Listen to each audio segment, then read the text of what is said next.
जय जगन्नाथ सांग मैंने आपण मैंने केमी अच्छा मुझे आशा कर समस्ते बहुत भले थे मुझे बहुत भले अच्छी वेलकम मो यूट्यूब चैनल को आपको स्वागत। तो आपण मानक समस्त मुझे धन्यवाद मो वीडियो को आपण मैंने एत भल पाइबा देउथबार। तो सान मानक बड़ मानक समस्त मो थैंक यू हृदय थैंक यू जनाऊँगी।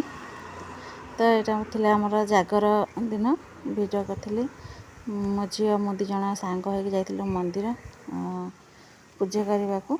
तो मो झील को खरा काटुला से आणिक आसी छता तो बहुत जोर खरा होता। तो सांग हो माँ झी जाऊँ मंदिर। तो गुआ को आसला फास्ट आम जागर दिन गलु मंदिर भावुली मझे जी जापारे मैं कम थिला जापारे। तापर मंदिर गलु जागर दिन तो बहुत सारा खरा हो मो झी मुझे दिज सांग हो जाऊँ कहीं दी सैड्रे घर आ भिडियो बने बने गला गोटे लाज लगुला कथा भी मुझे कहनी कहीं लाज लगुला मझे मझे आ लोक सब रोड जावासा कर।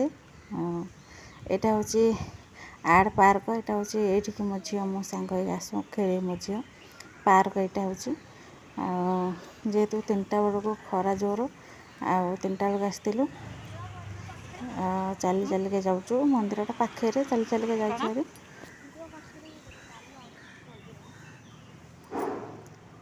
तो ये मंदिर भितर पूजा सारिकी आम बसलु मो झी मु बसचु मंदिर कि बहुत सारा लोक भी थे वीडियो बनईलानी कहीं लाज लगुच वीडियो बन क्या देवी मो झी मु मंदिर पूजा कलु मोबाइलटा पर्स पूरे देती वीडियो कर पारे।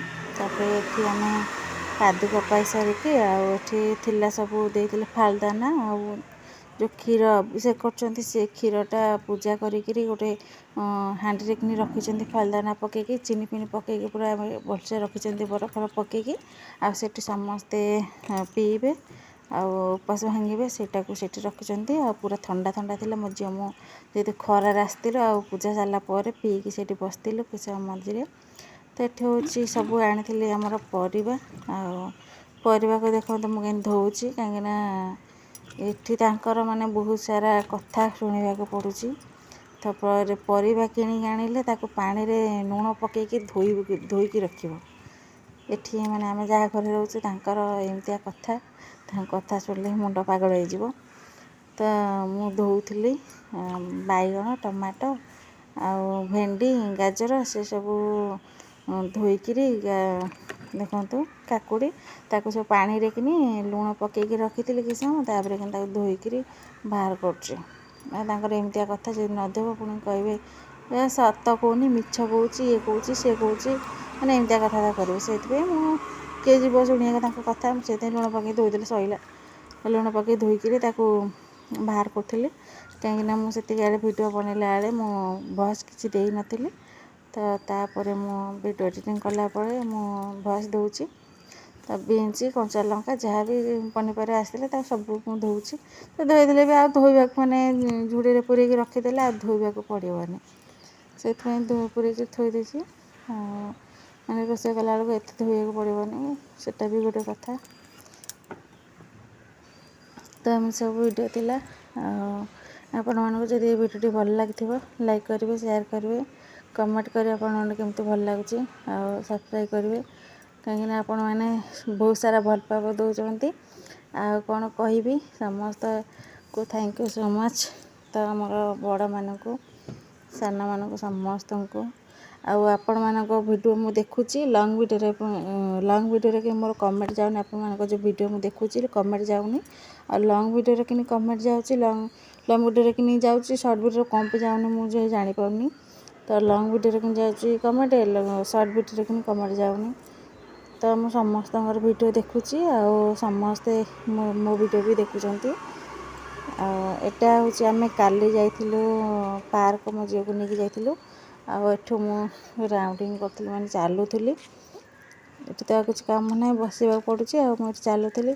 तो ये गोटे बढ़िया फलटे मुझे देखा आपन को ना जानी कहे मु भी जानी मु लास्ट कि फलर ना कहि आपण मैंने किए जानते फलर ना कमेंट जनइबे जो मैंने वीडियो देखिए कमेंट जनइबे फलर ना कौन ଆଉ ମୁଁ ଜାଣିଛି, ଆଗରୁ ଜାଣିନଥିଲି, ଏବେ ଏଇ ଗୁଆକୁ ଆସିଲା ପରେ ମୁଁ ଜାଣିଲି ଫଳଟାର ନାଁ କ'ଣ। ତ ବହୁତ ଖାଇବାକୁ ବହୁତ ଭଲ। ତ ଏଠି ମୁଁ ଚାଲୁଥିଲି, ଆମେ ଆସିଥିଲୁ ମୋ ଝିଅ ମୁଁ ଗାଡ଼ିରେ ମୁଁ ଚାଲୁଥିଲି କାହିଁକିନା ବସି ବସି ମୋଟା ହେଇଯାଉଛି, ସେଥିପାଇଁ ଚାଲିବାକୁ ଆସିଛି। ମୁଁ ଚାଲୁଛି, ରାଉଣ୍ଡିങ୍ କରୁଥିଲି। ତ ଏଇ ଦେଖନ୍ତୁ ଫଳଟା ଫଟୋ ଉଠେଇକି ଆଣିଥିଲି ଏଠି। ଆଉ ଇଏ ହେଉଛି ଆମର ବାରିର ଶାଗ, ସଜନା ଶାଗ ଆଉ ଖଡ଼ା ଶାଗ। ତ ମୁଁ ଏଠି ଯାଇଥିଲି ସବୁ ବାରିକି, ମାନେ କ'ଣ କ'ଣ ସବୁ ଗଛ ଲାଗିଛି ସେ ସବୁ ଗଛର ଭିଡ଼ିଓ କରିକି ଆଣିଥିଲି ସକାଳେ। ଆଉ ସବୁ ଗଛର ଭିଡ଼ିଓ କରିକି ଆଣିଛି। ସେଦିନ ଯାଇଥିଲି ଭିଡ଼ିଓ ବନେଇଥିଲି, ଭିଡ଼ିଓ କେତେବେଳେ ଡିଲିଟ୍ ହେଇଗଲା ବି ଜାଣି ହେଲାନି, ଡିଲିଟ୍ ହେଇଯାଇଥିଲା। ତ ପୁଣି ଆଜି ଭିଡ଼ିଓ ବନେଇକି ଆଣିଛି। ଏଇଟା ହେଉଛି ସଜନା ଶାଗ।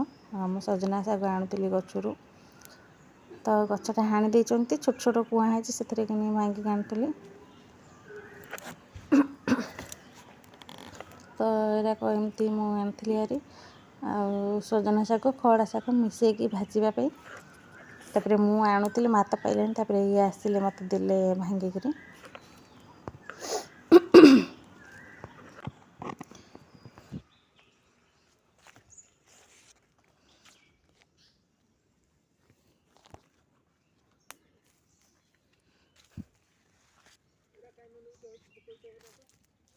ଭଲ ଲାଗୁଛି ପକେଇଲେ,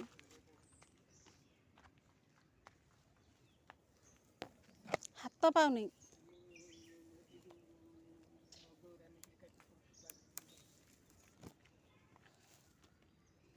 ଶାଗରେ କିନି ପକେଇଥିଲି, ଭଲ ଲାଗୁଥିଲା ସେଦିନ।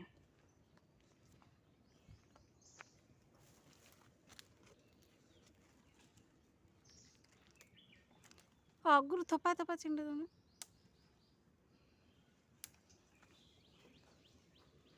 ଏତିକି ଥାଉ,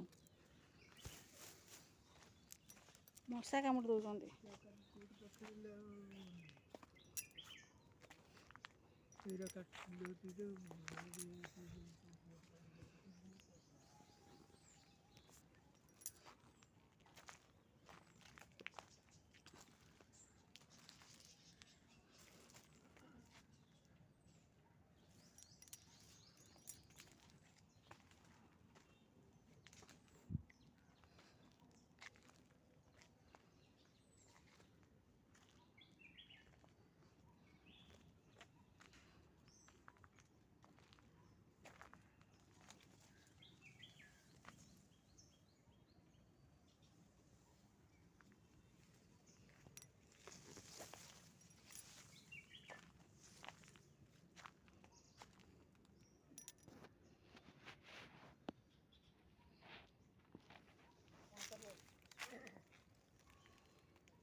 ତ ଆପଣମାନେ ଦେଖିଲେ ଏଠି ଆମେ ମାନେ ଗୁଆରେ ରହିକି ମାନେ କେତେ ସାରା ଗଛ ଲଗେଇଛୁ।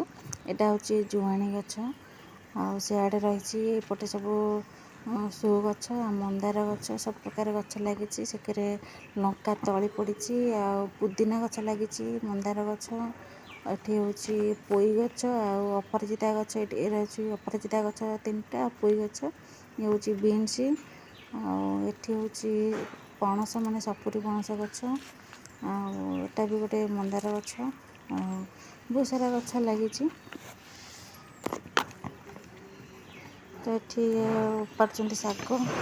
ତ ଏଠି ମୁଁ ଶାଗ ଆଣିକି ତାକୁ ବାଛି ସାରିଲିଣି। ଏ ହେଉଛି ଖଡ଼ା ଶାଗ ବାଛିଛି, ଆଉ ଏପଟେ ସଜନା ଶାଗ, ଖଡ଼ା ଶାଗ ସବୁ ବାଛି ସାରିଲିଣି। ତଳେ ସବୁ ଗଦା କରିଛି, ଏଠି ସବୁ ପକେଇଛି ବାଛିକିରି, ମାନେ ଯେଉଁ ଭଲ ଭଲ ବସିକି ବାଛୁଛି। ଯେଉଁ ସବୁ ଖରାପ ତାକୁ ପକେଇ ଦେଇଛି। ତ ଘର କାମ ଚାଲିଛି, ତଳ କାମ। ତ ଭିଡ଼ିଓଟି ଭଲ ଲାଗିଥିଲେ କମେଣ୍ଟ କରିବେ।